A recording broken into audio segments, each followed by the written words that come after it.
Bienvenue sur Positive et Ambitieuse, le podcast pour les femmes qui veulent réussir leur vie et se réaliser pleinement. Je m'appelle Audrey Martinez, je suis auteure, entrepreneur et créatrice de contenu. Dans ce podcast, je vais vous apporter des conseils, des astuces, des pistes de réflexion pour vous aider à vous poser les bonnes questions et pour vous aider à aller au bout de vos objectifs de vie. N'hésitez pas à vous abonner pour recevoir les prochains épisodes et n'oubliez pas de laisser un avis 5 étoiles pour me permettre de gagner en visibilité et de faire connaître mon travail. C'est parti pour l'épisode, bonne écoute!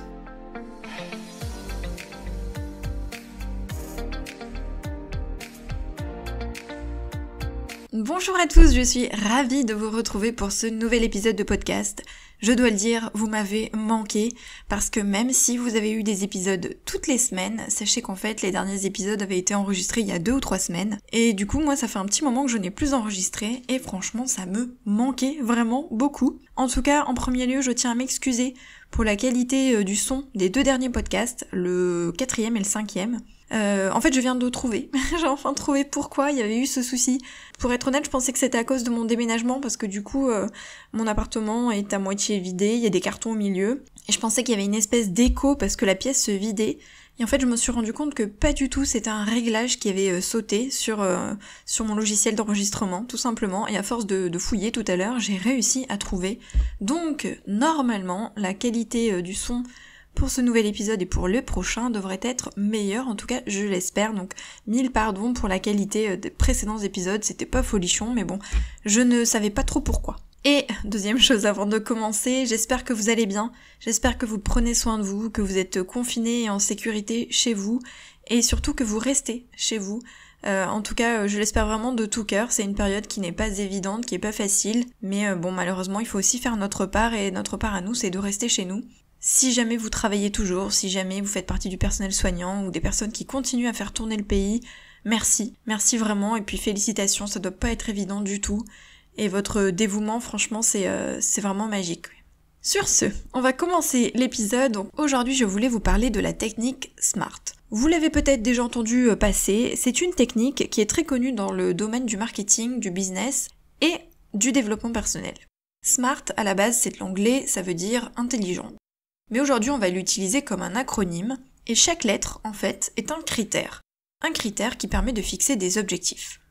Ces 5 critères permettent de se fixer des objectifs, qu'ils soient personnels ou professionnels. Cette technique permet d'identifier ces objectifs sur une période définie, de façon claire, simple et efficace. Parce que un projet qu'on ne peut pas se représenter est forcément voué à l'échec. On doit avoir une idée claire et précise de son projet, de son objectif. Avant de commencer à parler de la technique SMART, sachez quand même qu'il y a 3 éléments à prendre en compte. Déjà, on doit se demander évidemment qu'est-ce qu'on veut améliorer. Il faut se fixer un bon objectif. Pour cela, il faut se demander pourquoi on veut atteindre cet objectif. Si vous ne savez pas pourquoi, vous allez forcément échouer. Cet objectif doit être important pour vous et il faut vous demander pourquoi il est important pour vous et qu'est-ce que ça va vous apporter. Il ne faut pas le faire uniquement parce que c'est une espèce de mode et parce que d'autres personnes le font ou parce qu'on vous a dit que vous deviez le faire. Par exemple, la mode c'est, je sais pas moi, je vous dis n'importe quoi, d'être vegan, de plus manger de viande, il faut pas le faire juste parce que les autres le font. Ça marchera pas. Deuxième chose, votre objectif doit être formulé de manière positive. Parce que le cerveau ne comprend pas la négation. Il ne va retenir que les mots qui sont autour de cette négation. Par exemple, je ne veux pas fumer, le cerveau va juste retenir qu'il faut fumer. Et sachez aussi que le cerveau a un instinct de survie. Il veut nous garder en sécurité dans notre zone de confort. Donc il va avoir tendance à freiner des 4 pattes pour ne pas aller vers quelque chose qu'il ne connaît pas. Donc il faut vraiment être focalisé sur ce qu'on va gagner, sur ce qu'on va ressentir quand on va atteindre son objectif et sur ce qu'on veut atteindre. 3e élément, c'est le contrôle. Votre objectif doit être entièrement sous votre contrôle. Il ne doit pas dépendre de quelqu'un d'autre ou de quelque chose d'autre ou d'une situation externe. Ça ne marchera pas et ça n'ira pas s'il dépend de quelqu'un d'autre. Il doit dépendre entièrement de vous. Alors, pour passer un objectif sous la technique SMART, j'ai choisi du coup un petit exemple. Mon exemple de base, c'est « je veux faire plus de méditation ». Et on va voir comment améliorer cet objectif pour qu'il soit SMART. SMART, c'est donc 5 lettres. S-M-A-R-T. S pour spécifique, M pour mesurable, A pour atteignable et ambitieux, R pour réaliste et T pour temporel. Donc on va les étudier un par un. S pour spécifique. Ça veut dire que vous devez avoir une représentation mentale précise des actions et des comportements que vous allez devoir mettre en place pour atteindre votre objectif. Vous devez avoir un but précis, simple, clair. Il doit être facile à comprendre, mais attention, il doit être personnalisé, c'est-à-dire adapté à vous. Il doit vous correspondre et vous convenir à vous. Par exemple, si je reprends la méditation, j'en étais à je veux faire plus de méditation. Pour qu'il soit plus spécifique, plus clair, je vais dire je veux intégrer des séances de méditation dans mon planning journalier. Est-ce que vous saisissez déjà la petite subtilité et ce qu'on a déjà ajouté? Ensuite, on passe au M de mesurable. Votre objectif doit être quantifié, avec une situation de départ et une situation chiffrable. Ça veut dire que vous devez avoir un seuil, une cible à atteindre. On doit se fixer un indicateur ou un indice de mesure des résultats. Ça peut être un nombre de kilos précis à perdre, ça peut être par exemple si vous voulez augmenter vos revenus un montant précis. Il faut pouvoir mesurer la progression, l'évolution vers l'objectif pour avoir cette idée d'avancer et pour voir où on en est vraiment objectivement. Ça permet aussi de savoir si et quand on a atteint son objectif. Parce que si je n'ai pas de quantité, si je n'ai pas d'indicateur précis, je ne sais pas à quel moment j'ai atteint mon objectif. Je veux faire plus de méditation, ok? Mais à quel moment je peux dire, c'est bon, j'ai fait plus de méditation? Si j'ai fait une séance en 4 mois, alors qu'avant j'en faisais 0, est-ce que ça veut dire que j'ai atteint mon objectif? Donc il faut être beaucoup plus clair, il faut avoir un indicateur très précis. Exemple avec la méditation, je veux faire de la méditation 5 fois par semaine pendant 10 minutes. Donc là j'ai mis 2 données, 5 fois par semaine et pendant 10 minutes, on n'est pas obligé d'en mettre 2, mais c'était pour l'exemple.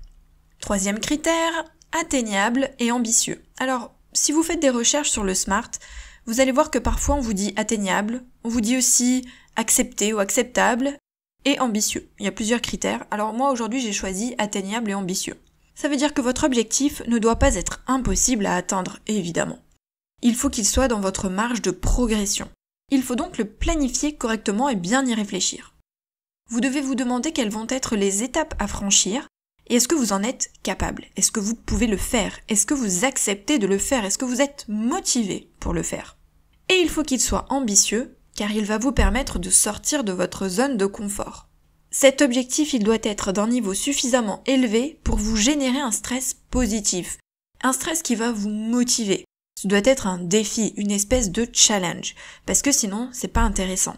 Si c'est trop facile à atteindre, on n'aura pas envie de le faire, on va dire c'est trop facile, et on va pas avoir envie d'y aller. Exemple, méditation, 10 minutes, c'est atteignable. Faire 10 minutes de méditation, c'est possible. Si je sens que c'est pas atteignable, je peux dire je ferai 5 minutes, ou 3 minutes, ou 7 minutes, à vous de voir. 5 séances par semaine, là c'est plus ambitieux. Si j'en faisais 0 avant, je passe à 5, c'est beaucoup. Pour peu que vous ayez un emploi à temps plein, des enfants, un mari, etc., ça risque d'être un petit peu plus compliqué. On peut se dire, 5 c'est trop, allez, je vais dire 3 c'est mieux. Il faut que ce soit un peu ambitieux, si j'étais à 0, je passe à 3 par semaine, c'est déjà super bien. Si j'en faisais déjà 2 que je passe que à 3, c'est pas forcément très ambitieux, d'accord? Donc il faut aussi doser en fonction de vous, de la situation aussi d'avant. 4e critère, c'est réaliste, réalisable. Il faut connaître ses limites. Par exemple, on ne va pas dire « je vais perdre 20 kilos en 2 semaines ». On est d'accord que c'est complètement irréaliste. Il faut que votre objectif soit ambitieux, ok, mais qu'il soit réaliste et réalisable.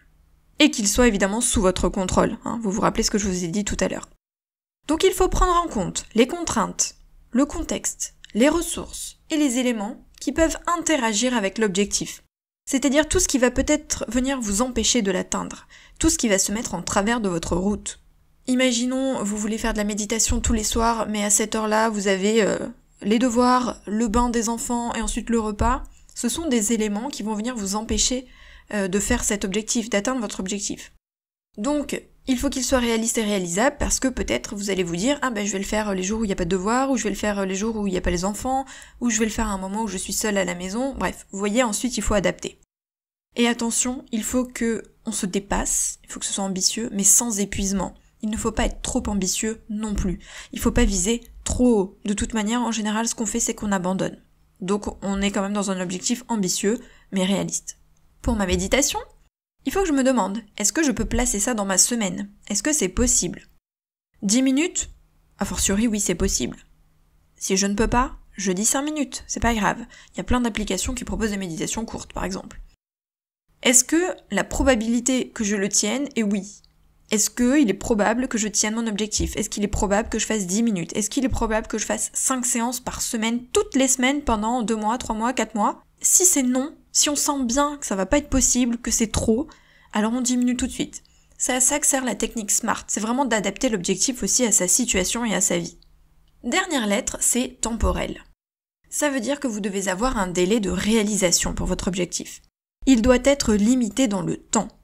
On évite les termes flous, le plus rapidement possible, cette année, dans quelques mois.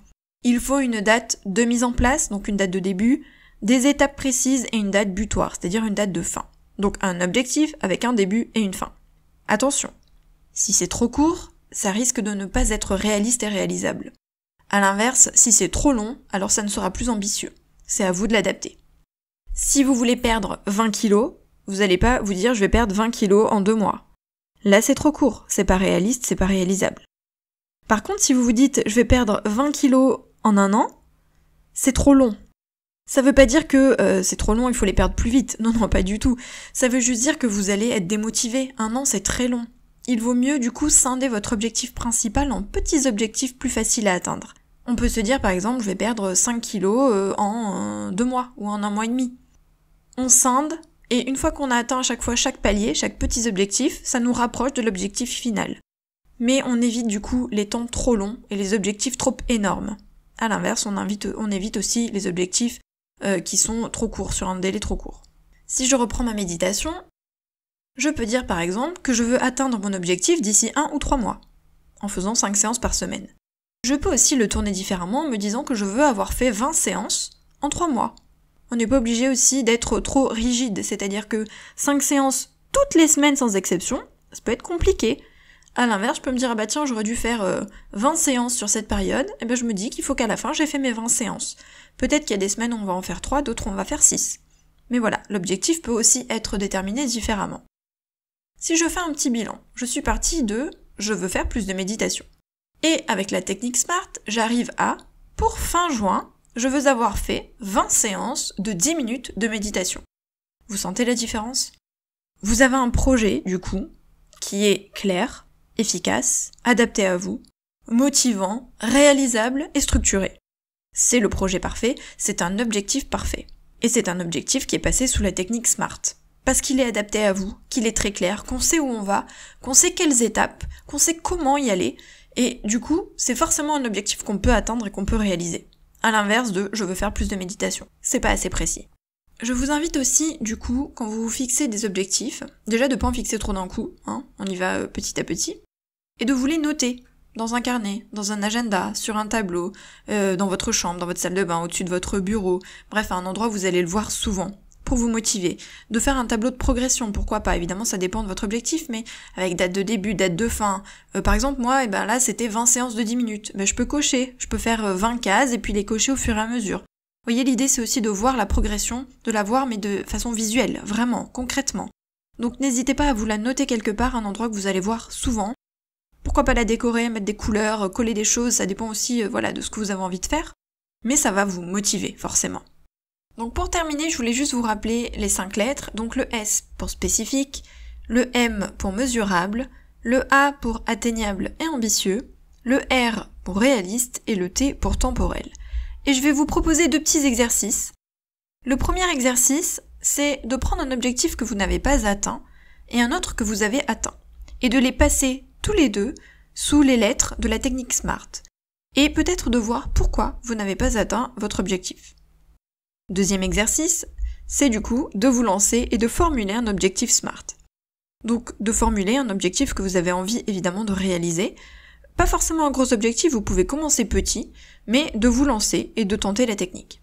J'espère que cet épisode vous aidera à réaliser vos objectifs, à avancer dans vos projets. N'hésitez pas à m'envoyer un petit mail pour en discuter avec moi à positiveetambitieuse@gmail.com. Vous pouvez aussi me retrouver sur les réseaux sociaux, ils sont notés dans la description de l'épisode. En tout cas, prenez soin de vous Et on se retrouve jeudi pour un nouvel épisode. Oui, les jours de publication ont changé, ce n'est plus du coup le mercredi, c'est le jeudi, mais c'est le jeudi matin très très tôt. Prenez soin de vous, restez chez vous, bye.